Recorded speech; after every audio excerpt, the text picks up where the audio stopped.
Je vais donner des chiffres. En 2023, on a repris ces chiffres-là. 433 136 cas de cancer ont été déclarés. Je parle pour la France.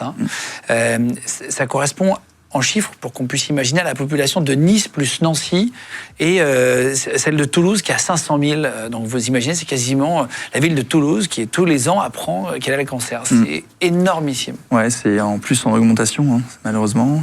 C'est un vrai problème de santé publique. On estime qu'il y a à peu près une personne sur deux au cours de sa vie entière qui va être confrontée à un cancer.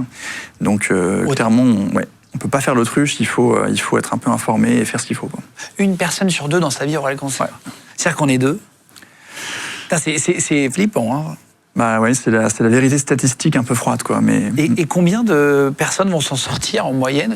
Combien de pourcentage arrivent à guérir d'un cancer? Alors ça, c'est la bonne nouvelle, c'est que ça n'a jamais été aussi élevé. On n'a jamais guéri autant de personnes que de nos jours. Mais il n'y en a jamais eu autant? Voilà. Et globalement, c'est à peu près 40% des gens qui sont diagnostiqués, qui sont guéris 5 ans après.